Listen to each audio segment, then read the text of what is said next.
Gimana caranya untuk supaya menjadi muslim yang ideal? Maka harus punya visi dan misi. Ya. Visinya apa? Visinya adalah wa ma khalaqtul jinna wal insa illa liya'budun. Maka visi kita adalah ibadah, taat, tunduk, patuh terhadap aturan Allah SWT. Itu visi muslim. Apapun itu. Nah, biasanya kalau visi kan diturunkan apa poin-poinnya. Misinya apa? Misinya adalah surat Ali Imran. Wal takum minkum ummatu yad'una ilal khair wa ya'muruna bil ma'ruf wa yanhauna 'anil munkar. Ulaika humul muflihun.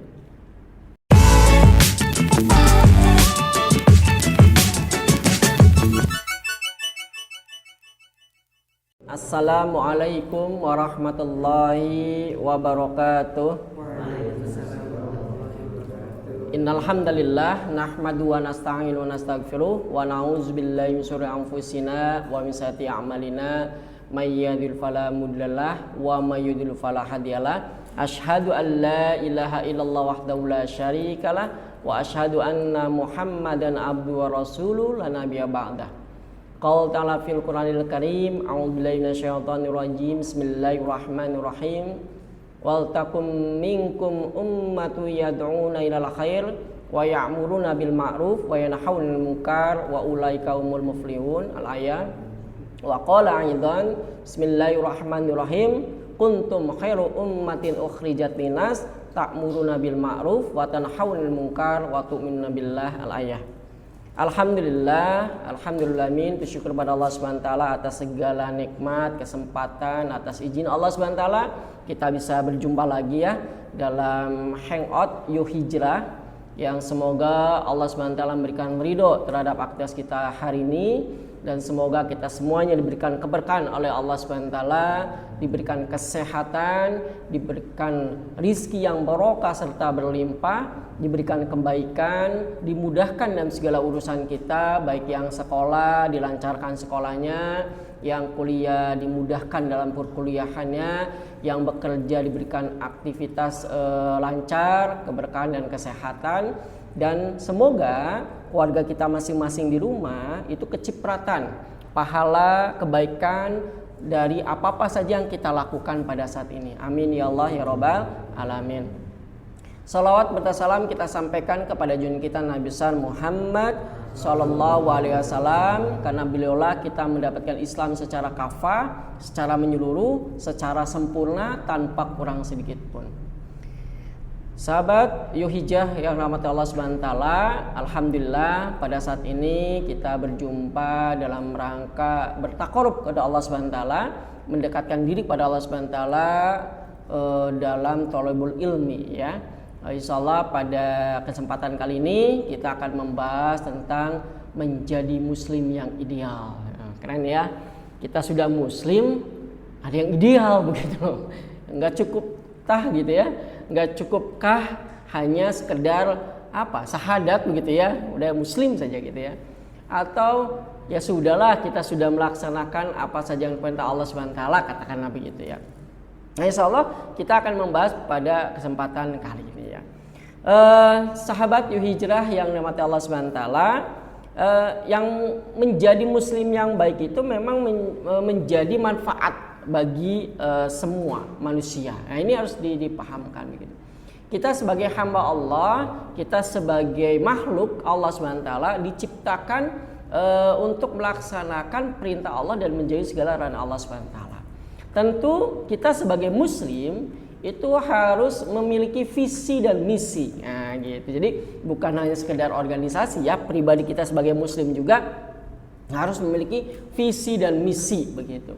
Udah ada visi, misi, dan akhirnya apa? Tujuan, strategi untuk pengaplikasian, strategi untuk melaksanakannya kayak gimana kan begitu ya. Nah, ini harus kita ketahui bersama, harus kita pahami dan kita amalkan begitu ya. Nah, yang kita ketahui bahwasanya muslim itu ya menjalankan perintah dari Allah SWT dan menjauhi segala larangan Allah SWT. Sebenarnya semua itu perintah untuk melakukan, perintah untuk menjauhi, sebenarnya begitu ya. Jadi baik itu perintah dalam melakukan dan perintah untuk menjauhi larangan yang memang Allah larang begitu. Itu adalah sikap seorang muslim sebenarnya begitu. Nah, apalagi kita sudah dibebani oleh hukum-hukum yang ditetapkan oleh Allah Subhanahu wa taala. Apa itu? Ya memang yang secara terlihat atau mungkin bukan terlihat, bahasanya yang kita ketahui saja ya. Salat ya itu kan kewajiban gitu kan. Kewajiban yang harus kita lakukan sehari semalam ya 5 waktu kan begitu. Ya, terus lagi puasa di bulan Ramadan itu wajib kan begitu ya, atau zakat ya, begitu zakat fitrah, zakat mal itu juga wajib begitu ya. Nah ini harus kita lakukan ya, harus kita lakukan. Dalam rangka apa? Dalam rangka mendekatkan diri kepada Allah Subhanahu wa taala. Dalam rangka kita berharap ridha Allah Subhanahu wa taala. Dalam rangka kita berharap sesuatu yang Allah sudah persiapkan, ya tentu surga Allah sudah persiapkan begitu. Nah ini semua kita pahami bahwasanya harus dilakukan begitu ya, harus dikerjakan ya, karena kita sudah mengetahui itu adalah wajib maka kita lakukan, kita kerjakan. Sholat rajin kan, gitu kan? Sholat rajin, bukan hanya rajin tapi tepat waktu kan. Zuhur, subuh, ya subuh lah sholat gitu ya. Subuh di waktu subuh, sekarang subuhnya itu pukul 4.16 jam 4.16 tuh subuhnya tuh gitu ya. Jangan sampai subuhnya jam 02.00, wah repot itu urusannya kan gitu. Atau subuhnya jam 07.00 ya gitu ya. Wah itu repot urusannya itu. Jadi bukan hanya melaksanakan tapi apa? Tepat waktu atau apa ya bahasanya? Di saat waktu yang sudah ditetapkan, nggak bisa asal gitu, nggak bisa yang penting melaksanakan sholat begitu ya. Terus zuhur, ya zuhur dilaksanakan tuh begitu, tepat pada waktunya. Begitu juga asar, maghrib, isya gitu, tepat pada waktunya. Bukan hanya sekedar melaksanakan, tapi sesuai dengan waktunya, nggak sembarangan. Tapi kan ada yang namanya mengkodo sholat, ya mengganti sholat ada kan? Nah mengganti sholat ada, udah aja sih sholat subuh atau enggak sholat isya langsung aja sholat isya di waktu isya, sholatnya subuh, zuhur, asar, maghrib jadi satu aja. Repot nih urusannya nih. Jadi sholatnya sehari itu satu kali gitu loh, nggak bisa juga begitu. Ya jadi tata aturan. Nah kita rajin sholat, bahkan bukan sekedar melakukan sholat tepat pada waktunya dan kita ke masjid gitu ya. Apalagi masjidnya di depan rumah, wah itu harus benar-benar standby itu di depan rumah. Siapa yang musolanya depan rumah? Anak sendiri gitu ya. Karena konon katanya kalau kita rumah kita di lingkungan masjid atau musola, fardu kifayah itu untuk menjalankan sholat di masjid musola itu. Jadi kalau umpamanya di musola di masjid itu nggak ada yang sholat, tapi sholatnya di rumah, ini warganya bisa jadi kena dosa semua itu, fardu kifayah. Tapi kalau udah ada yang azan, ada yang sholat di situ, walaupun akhirnya dia yang azan, dia yang qomat, dia yang jadi imam, dia yang jadi makmum, nggak apa-apa.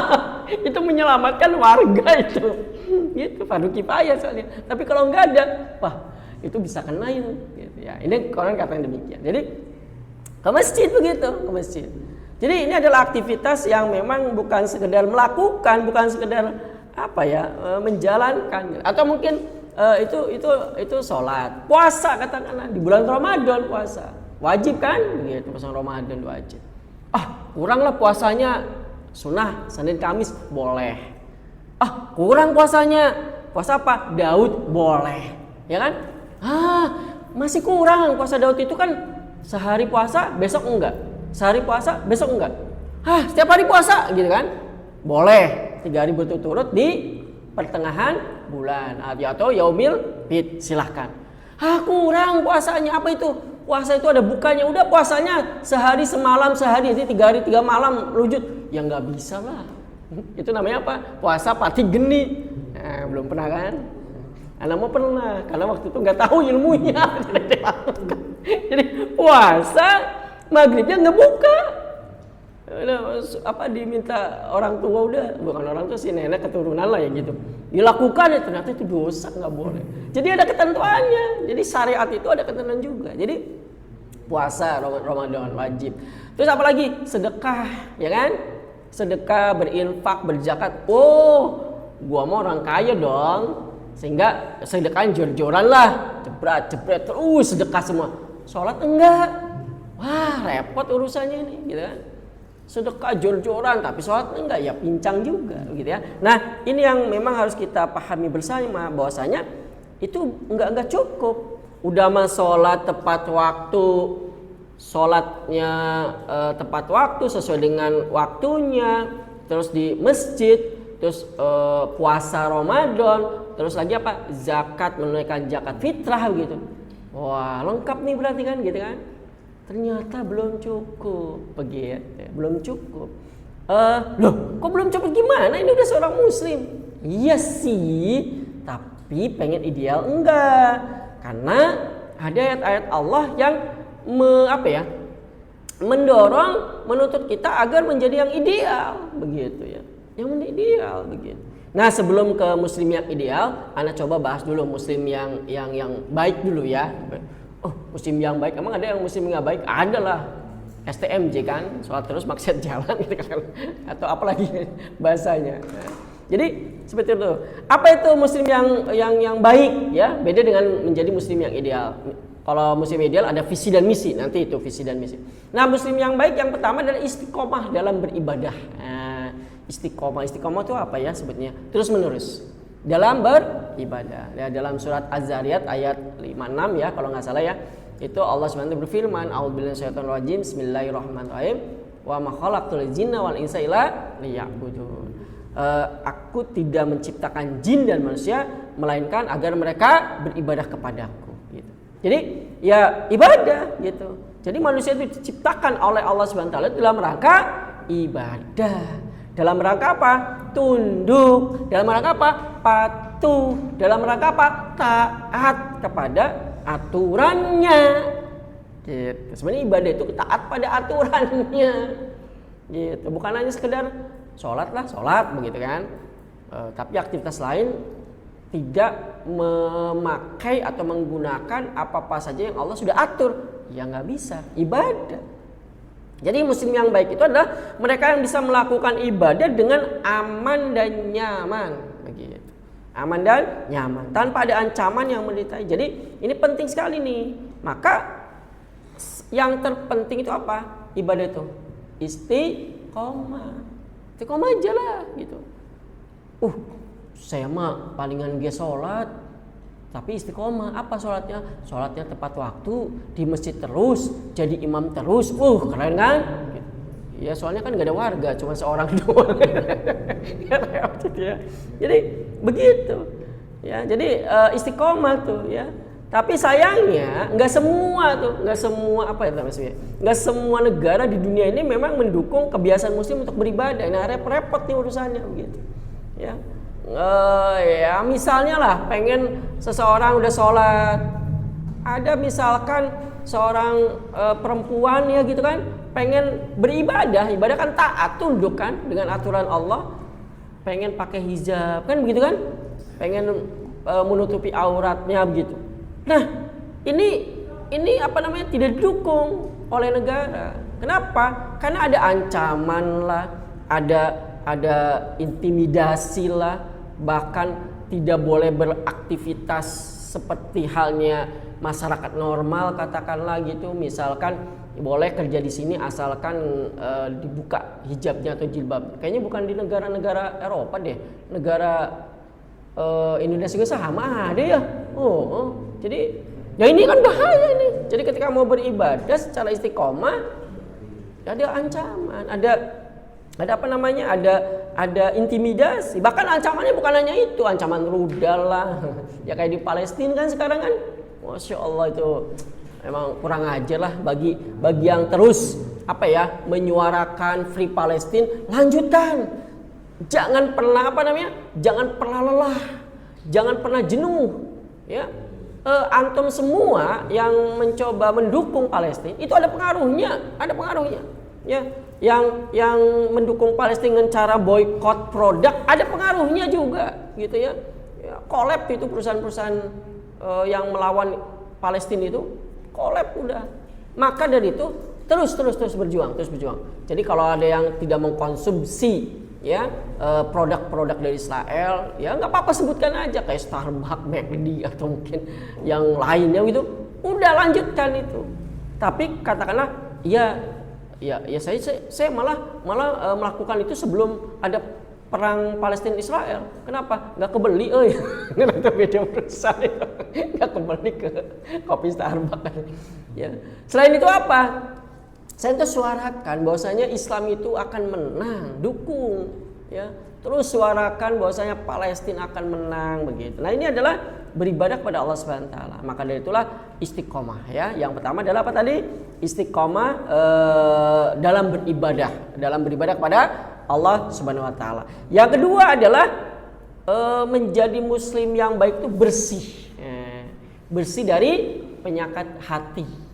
Ini rada-rada susah nih. Bersih dari penyakit hati gitu ya.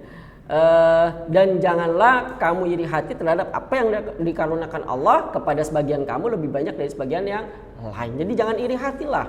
Jangan iri hati kalau kita melihat seseorang ya biasanya itu dalam hal kehidupan harta benda biasanya ya. Oh ya dia mah punya motor gitu. Saya mau panen sepeda doang. Oh paling gak itu mah makan uang korupsi. Jangan kayak gitulah. Dia punya uang, udah jangan iri hati, biarin gitu.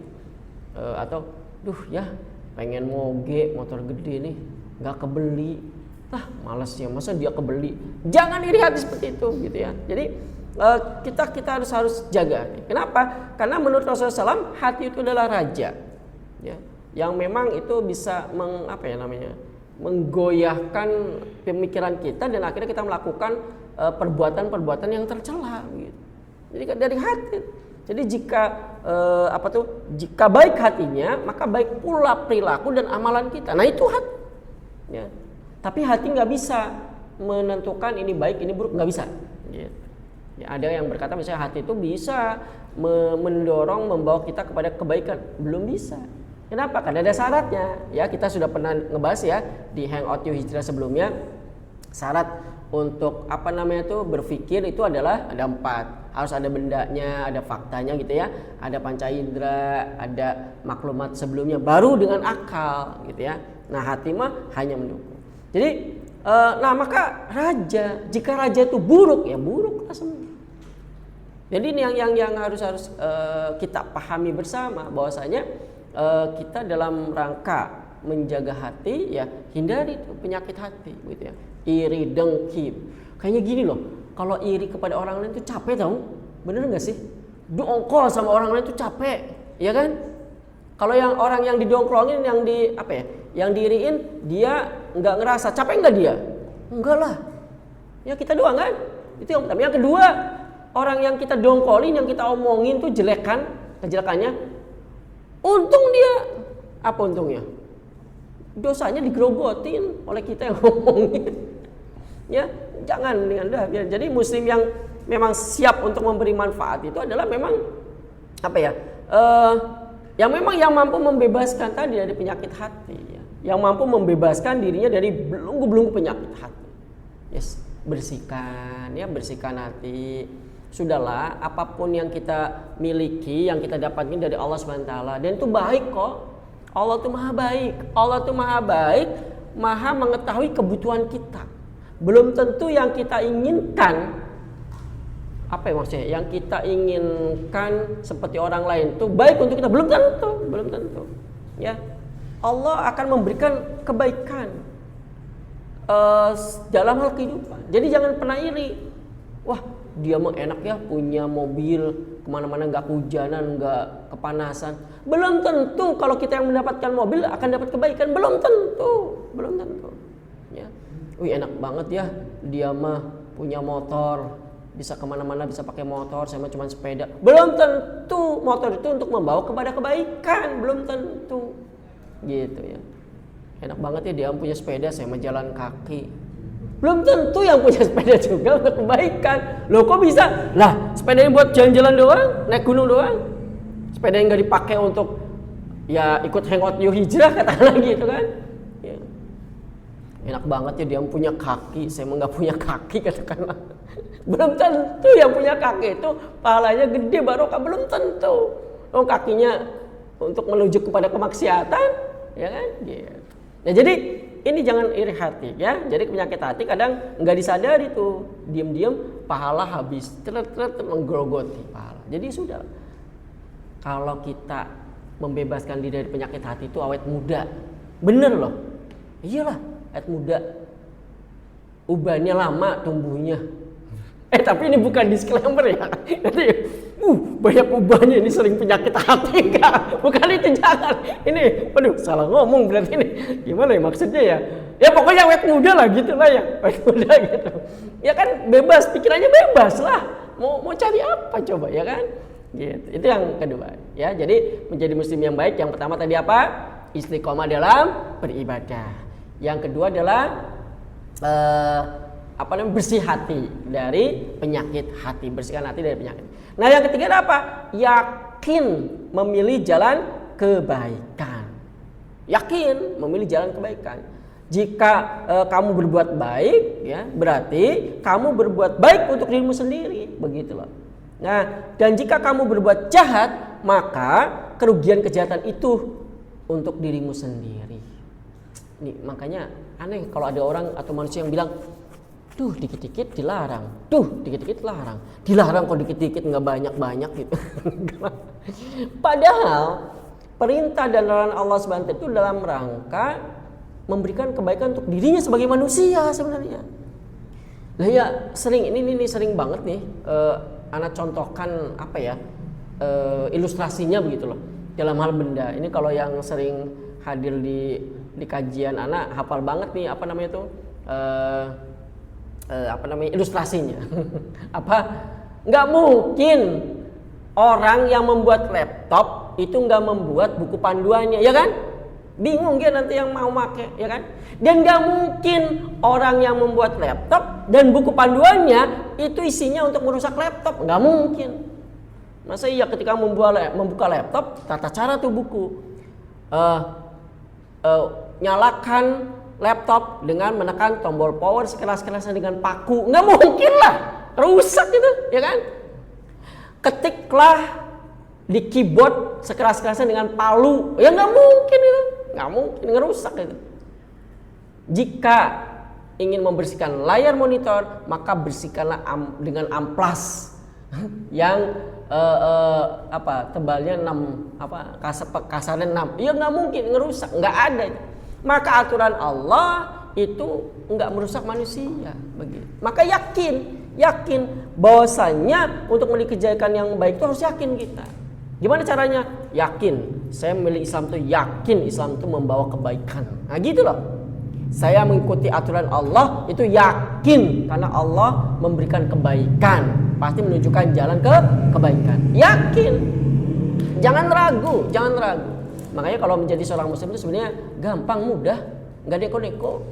Pertama kita udah dapat modal masuk surga. Apa masuk surga modalnya? Agama Islam. Udah Islam kan modal. Orang Islam masuk surga, tenang aja. Kalau disampaikan ke pasar preman ya, senang mereka. Alhamdulillah, saya masuk surga. Masuk surga ngicipin. Ya antara seberapa detik nggak tahu itu ya. Ngicipin. Yang kedua gitu loh, kita memilih Islam gitu kan. Terus yang kedua kita ke komunitas Islam. Ini kan jamaah Islam. Maka yakin kita memilih jalan kebenaran, kebaikan. Jangan ragu sedikit pun ya. Jadi kenikmatan yang memang harus kita syukuri sepanjang hidup itu adalah apa? Saat kita memiliki kebebasan untuk memilih jalan kebaikan. Keren kan?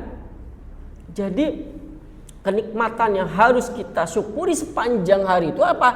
Kita mempunyai kebebasan untuk memilih jalan kebaikan. Kenapa? Karena nggak sedikit manusia pengen baik susah. Oh iya benar, ini benar serius. Nggak sedikit manusia yang ingin melakukan kebaikan itu terkendala, terganjal. Nggak sedikit manusia yang ingin melakukan kebaikan, amal soleh, ibadah, bingung. Itu masih ada itu, ya. Bahkan bukan bingung, dibingungin. Oh, gawat itu udah dibingungin tuh. Ya sering kan kita bahas kan yang istilah istidraj, ya. Dia sukses bekerja, lancar, gajinya gede, tapi ibadah susah. Istidraj, didiemin oleh Allah Subhanahu wa taala. Mampus dah kan gitu kan. Repot itu urusannya kan. Maka kita bersyukur. Yakin itu adalah kenikmatan yang harus kita syukuri sepanjang hari. Antum di sini semua gitu kan. Bersyukur nih, ini nikmat ini. Nikmat sore. Kalau nggak melakukan kayak gini pasti melakukan keburukan. Udah gitu doang. Cuman dua doang. Kalau nggak melakukan kebaikan maka melakukan keburukan. Selesai. Ya, maka syukuri. Ya, kita bisa menentukan arah mana yang akan kita tuju untuk kebaikan, untuk memperbanyak pahala itu dengan amal soleh, amal kebaikan kita. Enak kita nih kalau udah kita mendapatkan petunjuk kebaikan untuk mendapatkan pahala itu mudah sekali ya. Saat kita tidak memiliki kebebasan untuk, malah kebalikannya tuh, saat kita tidak memiliki kebebasan untuk memilih jalan yang baik, aduh itu ancaman, ya.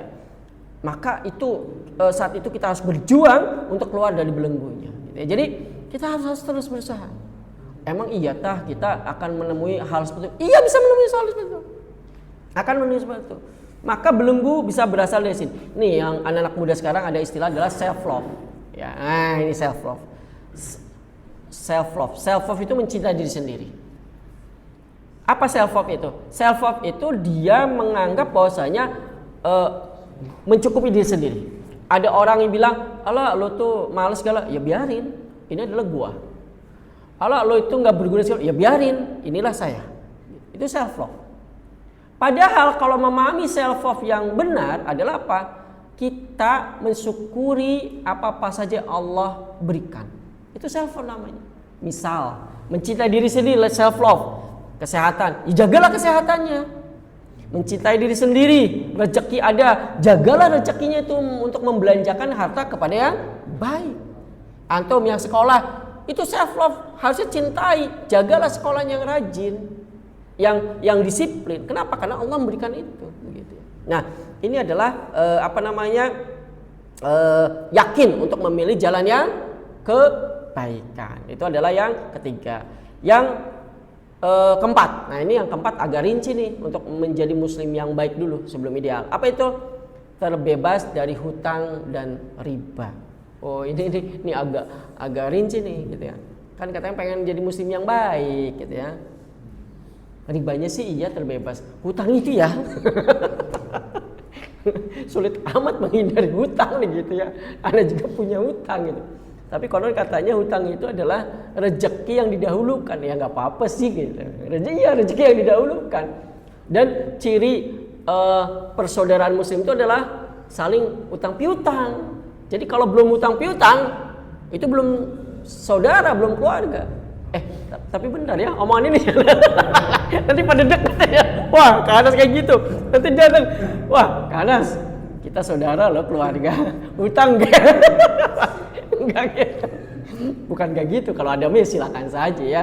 Karena ya senang banget kalau kita saling membantu, senang banget. Kepuasan seorang muslim itu saling membantu, saling ta'awun, saling membantu ya. Jadi terbebas dari hutang dan riba. Karena Allah Subhanahu wa taala itu menyampaikan wa halul bai'a wa harama riba. Dihalalkan jual beli, Allah Ta'ala menghalalkan jual beli dan mengharamkan riba, begitu ya. Jadi hati-hati. Allah tidak melarang seorang muslim untuk berhutang, boleh hutang itu, rezeki yang didahulukan, enggak apa-apa. Tapi hutang bisa membuat hidup enggak tenang dan menjadi penuh dengan beban. Kenapa? Karena ada riba, maka jangan ada riba, begitu ya. Maka cari hutang yang non riba, silakan, gitu ya, agar tenang ya. Kalau hutangnya bayar, karena itu apa ya namanya, menahan pahala kita di akhirat nanti. Wah repot itu. Makanya kan kalau ada yang meninggal kan saudaranya tuh ngomong kan, bapak-bapak bagi yang masih punya tangguhan dengan almarhum, silakan hubungi ahli waris, kan begitu kan? Nah ini adalah harus disampaikan. Jadi apalagi utang yang kita yang kita sulit ya untuk apa? Tidak bisa membayarnya, itu repot itu. Maka muslim yang baik seharusnya nggak utang, malah banyak harta. Kenapa? Agar bisa memberikan sedekah, infak yang banyak. Makanya Islam itu menuntut kita agar jadi kaya, itu harus kaya itu kita. Ya, itu menjadi muslim yang baik. Baik, sahabat Yujah yang mati Allah Subhanahu wa taala, itu adalah muslim yang baik. Nah, bagaimana untuk menjadi muslim yang ideal? Ya Allah, itu kan udah baik, udahlah selesai. Enggak. Ternyata ketika kita sudah melakukan amal soleh semua itu menjadi muslim yang baik, ternyata pahala kita masih digerogoti. Pahala kita itu masih digerogoti oleh orang lain yang melakukan kesalahan, kemaksiatan. Serem banget. Protes kan? Wih, nggak bisa dong. Wong dia yang melakukan kemaksiatan, yang melakukan kesalahan, kok gua yang disalahkan? Loh, wong yang dia yang melakukan kesalahan, kemaksiatan kok, loh saya kok yang dicegat masuk surga? Karena di surga nanti ada yang protes. Bentar, Kang Anas ini jangan sampai masuk surga dulu. Kenapa? Karena dia tahu ilmunya, karena dia paham ilmunya, tapi nggak ngajak saya. Repot tuh. Makanya alhamdulillah tak ajak tuh warga sini supaya saya ngisi ini. Alhamdulillah ada Pak Rusbandi, gugur nih dosa saya. Karena saya udah ngajak di sini. Ya saya ngisi di sini, warga sini nggak tahu kan repot. Ya. Tapi ada tetangga, wih saya nggak tahu ada cara itu, wih nggak tahu lah Pak RT-nya itu.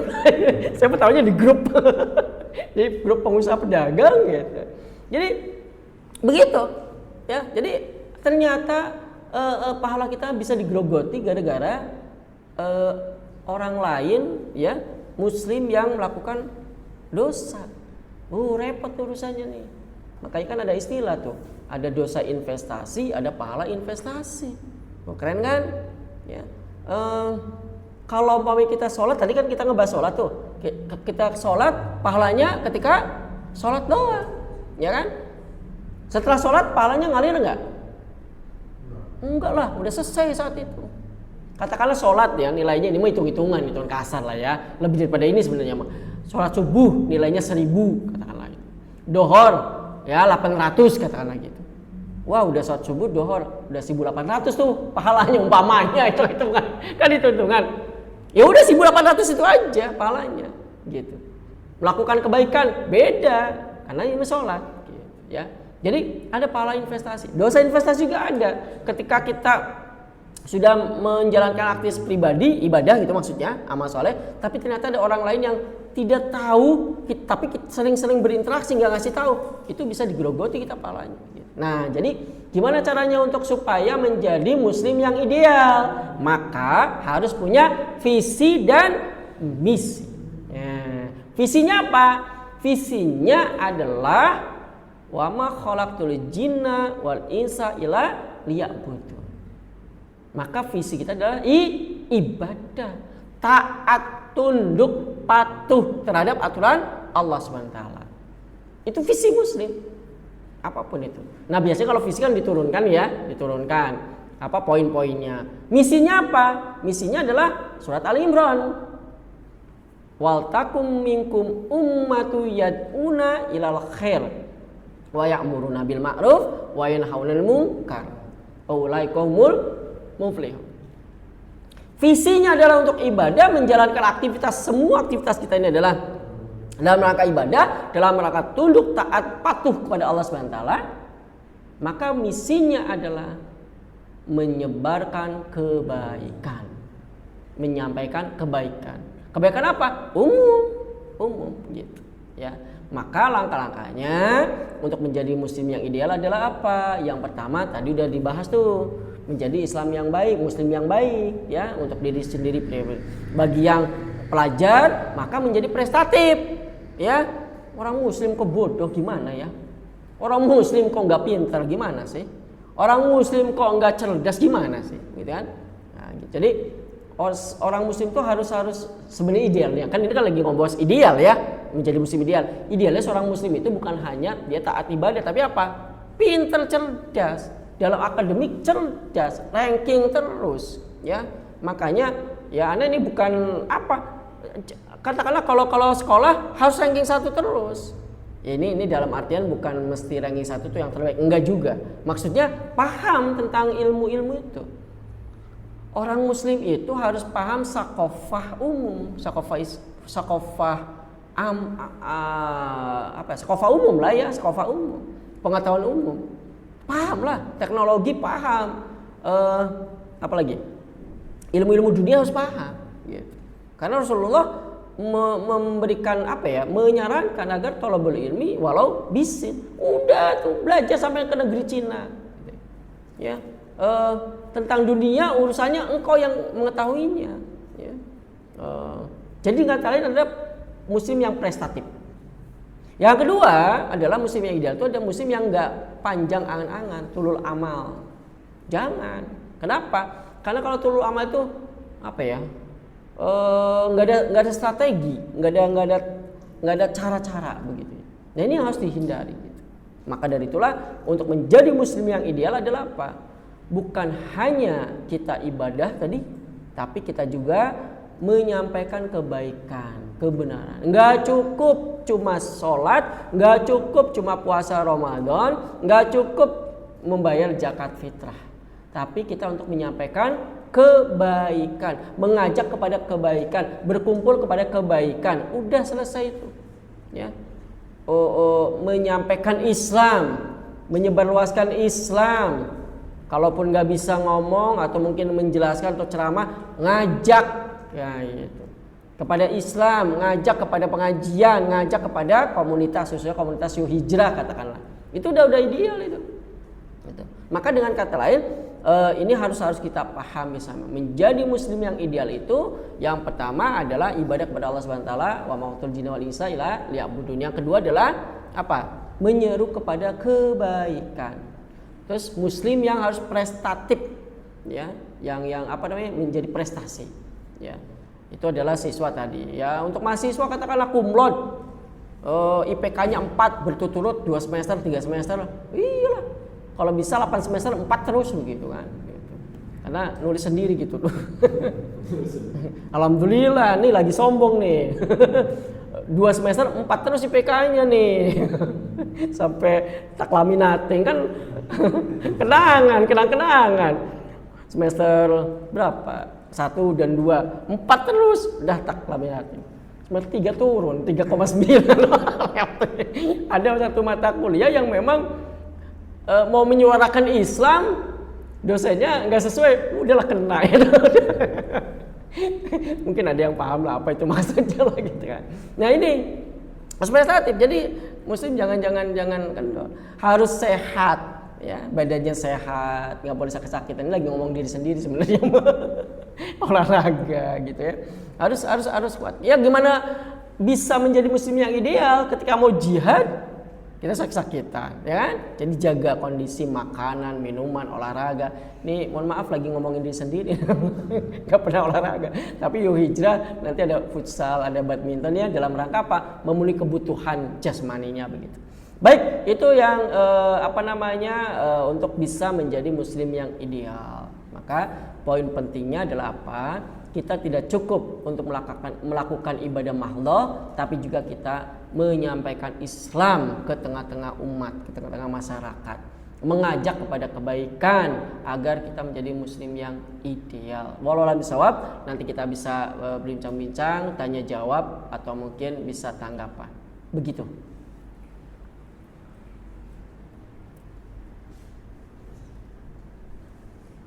Baik, syukran jazakallahu khairan pada Ustaz Anas yang telah menyampaikan materi ya pada sore hari ini tentang menjadi muslim yang ideal ya.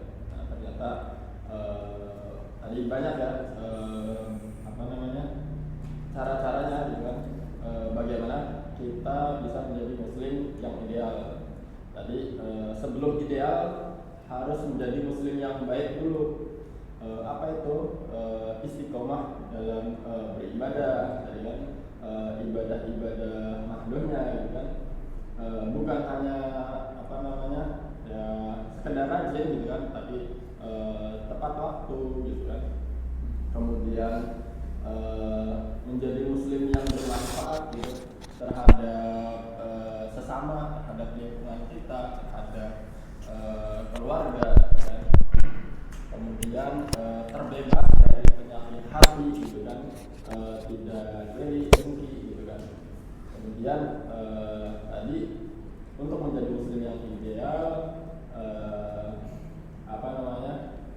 mengajak gitu kan, mengajak kepada kebaikan, tidak hanya untuk dirinya sendiri.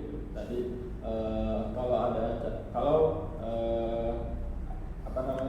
hijrah, kita mengajak teman-teman kita untuk mengikuti agenda-agenda hijrah gitu kan, misalnya. Kemudian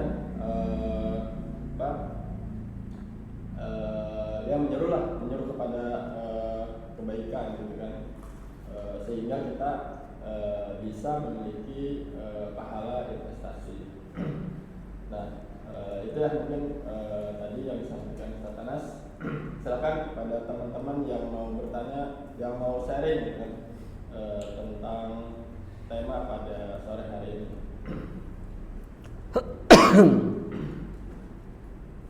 Silakan.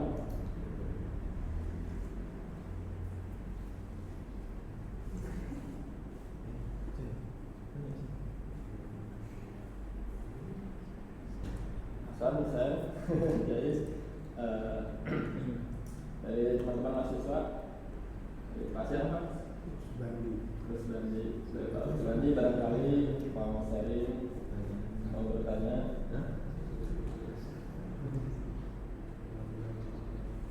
Ya tentu untuk menjadi muslim ya kalau menurut saya kita juga butuh sosok ya, butuh tauladan gitu ya. Tentu ya tauladan yang utama bagi kaum muslim adalah nabi kita, rasul kita gitu kan, bagaimana beliau gitu kan mencontohkan kepada kita ketika menerima wahyu pertama kali. Beliau menyampaikan kepada orang-orang terdekatnya gitu kan, kemudian bagaimana beliau ketika menghadapi ujian godaan gitu kan. Nah, itu mungkin bisa kita jadikan sebagai tauladan. Siapa gitu kan sosok yang ideal yang bisa kita jadikan contoh gitu kan hari ini ya, barangkali hari ini siapa gitu agar mungkin bisa terbayangkan, bisa tergambar gitu.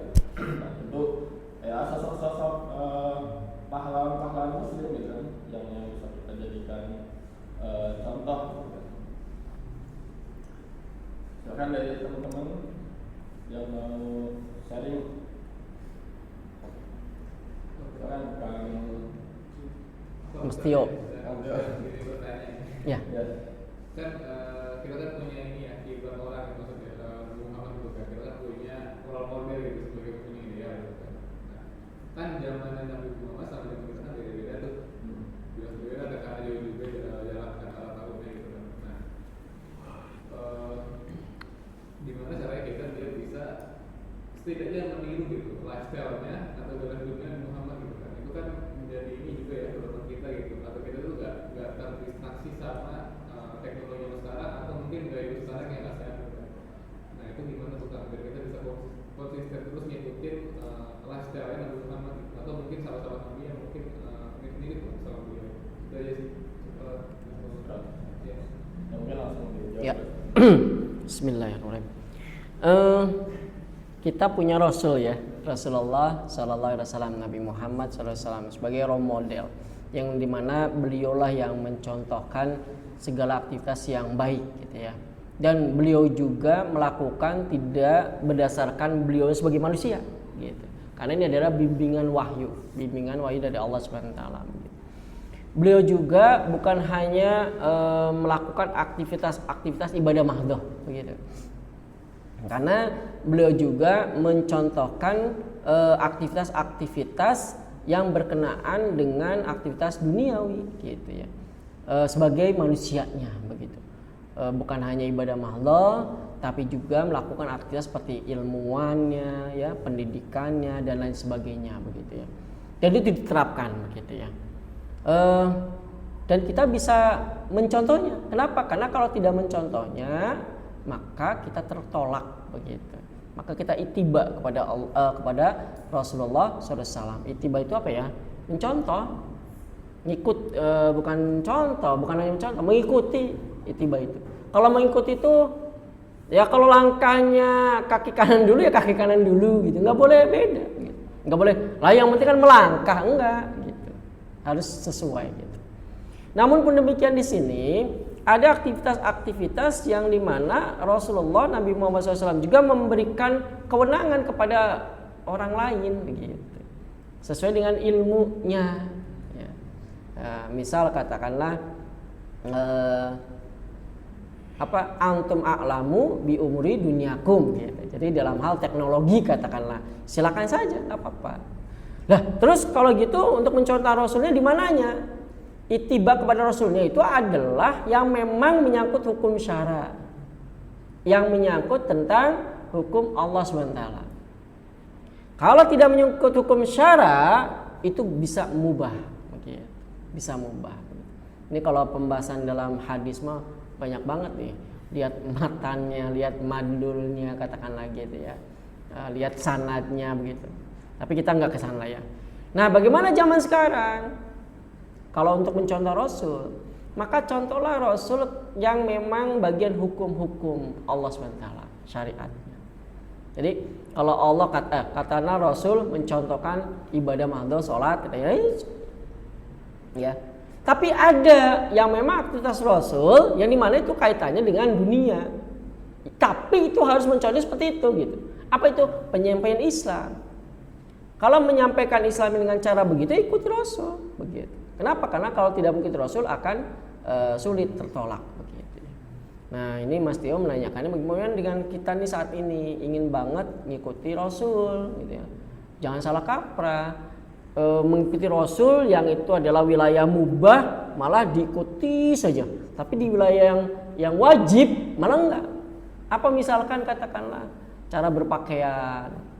Kan pakaian yang penting menutup aurat, batasan-batasan. Tapi karena Rasul memakai jubah katakanlah, jubah lah. Karena Rasul itu adalah memakai kuda, ya berkuda lah, jangan motor. Bid'ah itu, umpamanya gitu ya. Bid'ah itu gitu. Kenapa? Karena dalam Islam itu ada dua istilah. Ada istilah hadoroh, ada istilah madaniyah. Nah yang ittiba ke Rasul itu adalah yang hadoroh, yang menyangkut dengan peradaban, pemahaman, ibadah itu.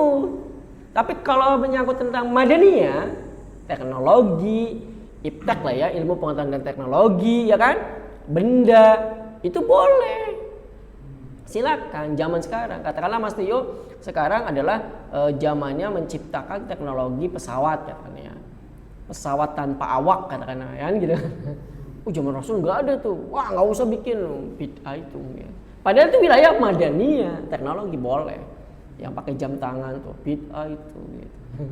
Padahal itu ada madaniyah, teknologi boleh, silakan.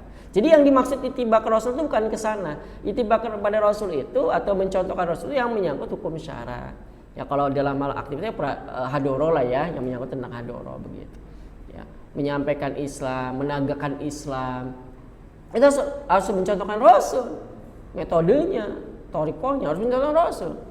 Adapun uslubnya beda tuh, jadi panjang ini pertanyaannya. Jadi kalau mau untuk mencontohkan, pengen banget apa yang dilakukan Rasul, pengen banget dilakukan sekarang. Tapi kok beda tuh zamannya. Maka tadi tuh ya harus lihat dulu. Thariqah itu metode Rasul harus ngikuti. Gitu. Kalau Rasulullah menyampaikan Islamnya seperti itu, thariqahnya metode ikuti. Tapi uslubnya ya bebas. Uslub itu cara. Contoh contoh. Islam itu bisa diterapkan sempurna ya secara kafah menyeluruh kalau ada yang memimpin katakan lagi. Thariqah itu Rasulullah, maka harus ada pemimpin satu doang. Thariqah itu. Ya. Caranya kayak gimana untuk menyampaikan ke umat, ke masyarakat? Bisa caranya dengan kayak gini sampaikan. Karena itu cara. Gitu, cara. Nah, jadi jangan sampai salah kaprah, yang mubah malah dikejar gitu ya. Yang memang Rasulullah memberikan kebebasan, keluasan, Tapi malah yang wajib yang memang Rasul lakukan nggak ngikuti, gitu. Nggak ngikuti. Ya, itu tadi ittiba kepada Rasul dalam hal penegakan Islam itu, penerapan Islam secara sempurna, secara menyeluruh itu adalah metode Rasul. Mau tidak mau harus lakukan. Suka nggak suka, lakukan. Caranya gimana? Bebas. Dengan cara apa? Pengajian dulu, pencerdasan umat, kan gitu kan? Menyampaikan Islam secara perlahan. Ini loh Islam itu dari A sampai Z, gitu kan? Dari bangun tidur sampai tidur kembali, membahas semua dalam sisi ibadah, dalam sisi muamalah, siasi, terus taklimnya, katakanlah gitu kan, dan lain sebagainya. Begitu. Ya, jadi untuk kita di sini sebagai pelajar, mahasiswa yang hadir, begitu ya, dan pemuda secara umum adalah bahwa nggak perlu bingung untuk menjalankan apa-apa saja atau ingin ittiba atau mengikuti Rasul itu nggak usah bingung. Apa? Lihat saja yang Rasul lakukan yang berkenaan dengan hukum syara, lakukan. Nggak boleh beda. Nggak boleh beda. Harus sama. Tentang tadi muamalah, menyinggung riba, harus sama. Nggak ada tuh riba. Bahkan Al-Quran udah ngomong nggak usah fatwa-fatwa lagi. Udah haram kok difatwakan lagi. Tahu fatwa? Fatwa itu pendapat begitu. Wahal bay'a wa haram riba, udah selesai. Enggak, ini mah saling membantu saja, nggak bisa udah, karena itu adalah haram. Ya gitu ya. Jadi kalau saya sih cenderung kepada lakukan aktivitas sesuai dengan profesi kompetensi kita. Kalau pelajar, lakukanlah sebagai pelajarnya, tapi pelajar yang apa? Muslim prestatif begitu. Kalau mahasiswa ya menjadi mahasiswa yang prestatif ya. Kalau yang secara umum Muslim yang ideal. Apa itu? Menjalankan visi dan misi. Bukan hanya mencukupkan ibadah, tapi juga berdakwah, menyampaikan kebaikan, mengajak kepada kebaikan. Nah, ini dalam rangka untuk mengisi acara kayak gini nih, narasumber nggak sok-sokan, nggak supaya dilihat ustadz atau disebut, enggak. Ini dalam rangka agar dosa saya terguguri. Karena salah satu untuk menggugurkan dosa apa? Menyampaikan kebaikan, ya, doa iya, ya toh? Menyampaikan kebaikan itu dosanya terguguri, ya. Jadi ketika menyampaikan kebaikan, orang lain yang mendengar melakukannya kan dapat pahala. Nah, ini pahala inilah yang akan menyerang dosa saya tiap detik, tiap menit, gitu, ya.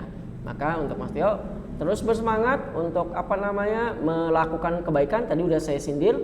Yakin terhadap jalan yang baik, yakin terhadap jalan kebaikan, maka jangan lelah, jangan lelah. Karena insya Allah itu sesuai dengan syariat Allah. Tapi harus ngaji. Apa itu? Ya, yuk hijrah ini bisa berkumpul, gitu ya. Wallahu a'lam bishawab. Pan. Menarik ya pertanyaannya tentang mengikuti lifestyle ataupun gaya hidup Rasul. Memang lifestyle ini jadi salah satu pengaruh yang signifikan ya bagi kehidupan kaum muslim. Yang mungkin setiap zaman punya pengaruh lifestyle masing-masing ya. Generasi 80-an pengaruhnya sama musik gitu kan, dari pengaruh musik, kemudian gaya berpakaian gitu kan, anak 90-an seperti apa, kemudian 2000-an seperti apa, sampai Gen Z ya hari ini itu seperti apa. Ini punya pengaruh yang luar biasa gitu. Makanya lifestyle mengikuti ataupun ittiba kepada Rasul itu penting bagi kaum muslimin gitu. Jadi disampaikan oleh Ustaz Anas, poin utama ittiba kepada Rasul itu adalah di hukum syara'nya gitu. Bukan hanya sekedar di bagian-bagian yang mubahnya gitu, seperti berpakaian. Ini luar biasa juga dari tren anak-anak hijrah itu sangat-sangat berpengaruh gitu kan bagi kehidupan anak muda kaum muslimnya. Dari mulai cara berpakaian dulu itu bisa berpengaruh sampai gaya hidup dia ikut rajin ngaji kan, menarik nih kajiannya gitu kan, bisa membangun karakter muslim yang baik ya, yang positif. Makanya tren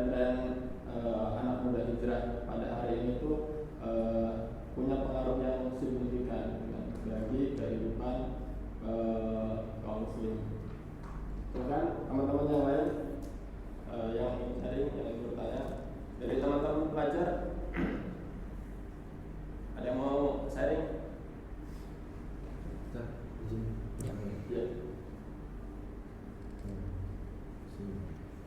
Tadi disampaikan ya bagaimana cara menjadi muslim yang ideal. Yang perlu dilakukan adalah menyampaikan, mendakwahkan Islam, karena dengan itulah menjadi penggugur dosa-dosa kita yang kalau tidak disampaikan akan terus bertambah. Sebelum ke menyampaikan yang mesti kan kita dapatkan targetnya gitu ya, atau lingkungannya lah, ke lingkungan seperti apa kita menyampaikannya. Dengan keadaan hari ini ya, secara umum di baik kalangan mahasiswa pemuda yang jauh dari Islam gitu ya. Jadi lebih ke oportunisnya sih. Jadi dia tuh mau mendengarkan atau mau mengikuti kita dalam kegiatan-kegiatan dakwah kita gitu kan. Kalau dia dapat feedbacknya gitu, kira-kira ketika saya ikut saya dapat apa? Dengan kondisi target dakwah yang demikian,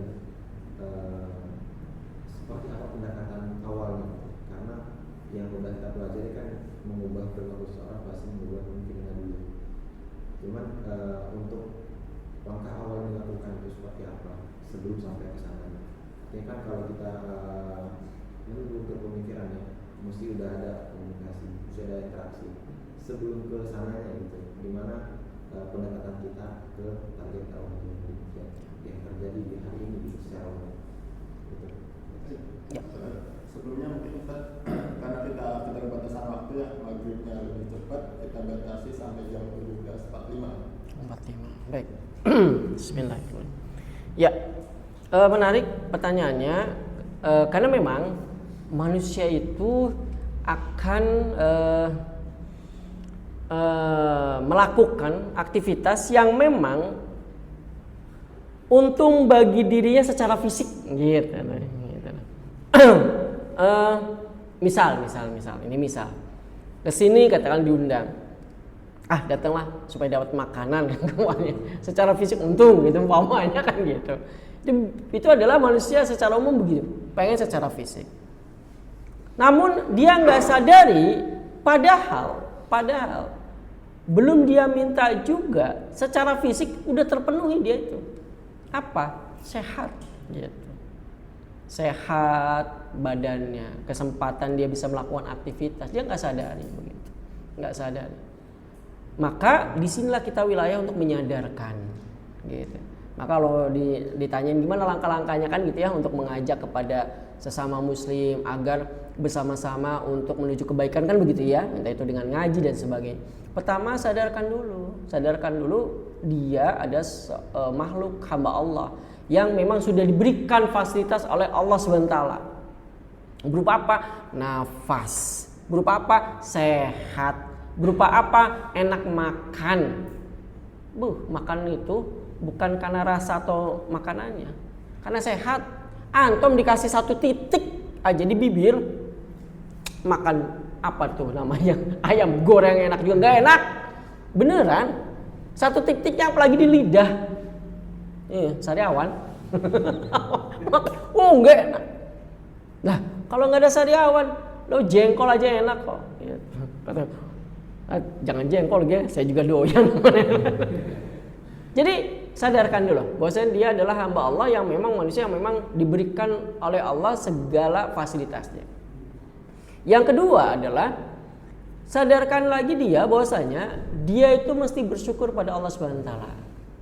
Nah, bersyukur pada Allah SWT itu ada cara. Bukan alhamdulillah ya saya dapat rezeki, sholat enggak, umpamanya gitu. Ada cara. Apa itu? Ziyadatul khair, bertambah kebaikan. Maka sadarkan kalau antum itu bersyukur kepada Allah SWT, harusnya kamu bersyukur. Kenapa? Karena antum itu sudah mendapatkan kesehatan dan sebagainya. Nah, langkah selanjutnya antum itu harus apa namanya itu? Lakukan syukur itu dengan cara apa? Tambah kebaikan. Ya. Itu. Nah, setelah udah disentuh perasaannya, nafsiannya, ya, maka kasih tahu caranya. Iya sih, bersyukur dengan jiatul khair, nambah kebaikan. Gimana caranya saya melakukan kebaikan, kan begitu? Gampang. Yuk dengerin kajian, dengerin pengajian juga kebaikan kok. Tanpa melakukan kebaikan apapun, iya, datang duduk itu adalah sebuah kebaikan. Gitu. Maka sebenarnya manusia itu bisa disentuh dengan pemikiran, cara berpikirnya. Alihkan ke sana, begitu. Ya, jadi dengan kata lain, kasih tahu dong cara kebaikannya kayak gimana, yaitu cari tahu. Dengan cara apa? Ngaji. Yuk antum bergabung aja, nggak usah ngomong apa-apa, duduk aja di pengajian, di majelis taklim, itu udah antum melakukan kebaikan. Allah akan mencatat kebaikan dan itu pahalanya gede, begitu. Ya. Tambah lagi, antum masih sudah mencukupi kayak gitu. Harusnya jangan. Kenapa? Karena ada surga yang berlapis-lapis tingkatan. Antum pengen nggak ke surga? Gitu. Maka kalau antum pengen ke surga, pilih surga yang antum lebih tinggi lagi levelnya. Apa itu? Berdakwah. Sampaikanlah ya Islam dari hasil yang antum dapatin. Gitu. Jadi untuk mengajak kepada teman kita ya, umat muslim yang lain, bahwasanya sentuh perasaannya. Sentuh dia adalah sebagai hamba Allah yang akan butuh Allah, dia akan butuh surga, dia akan butuh kebaikan. Maka jalan salah satunya tidak ada lain adalah apa? Mendekatkan diri kepada Allah SWT dengan cara apa? Selain sholat, ibadah, ya ngaji. Kenapa? Karena pengen jadi muslim yang ideal, menyampaikan. Kalau nggak menyampaikan belum ideal, beneran. Karena Rasulullah menyatakan demikian. Fardu kifayah sih dakwah, tapi akhirnya jadi fardu ain. Kenapa? Karena Islam belum diterapkan begitu. Jadi fardu ain gitu. Ya, jadi kalau untuk mengajak teman kita gitu ya, sentuh bahwasanya dirinya itu adalah manusia yang memang butuh terhadap Allah Subhanahu wa taala. Baik, itu ya yang bisa disampaikan. Jadi dalam pembahasan hari ini adalah menjadi muslim yang ideal itu enggak cukup menjadi muslim yang baik.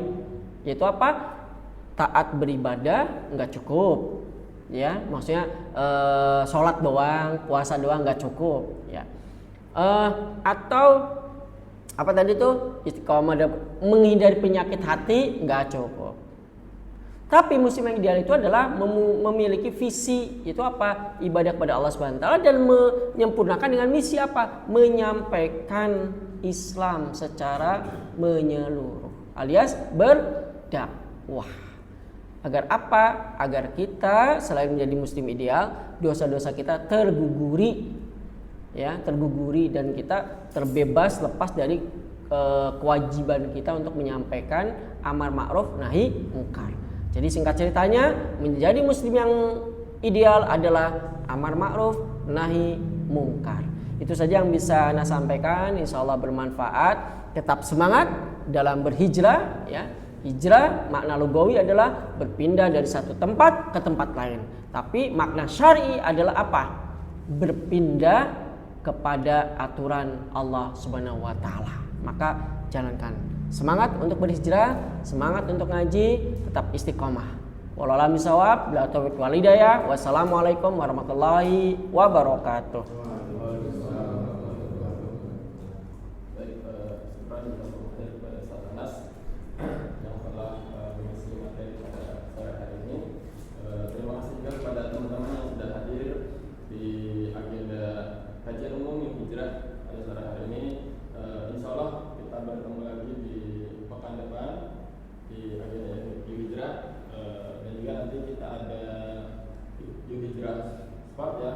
Nanti dikabarin di grup badminton atau futsal, di teman-teman bisa ajak juga teman-teman yang lain.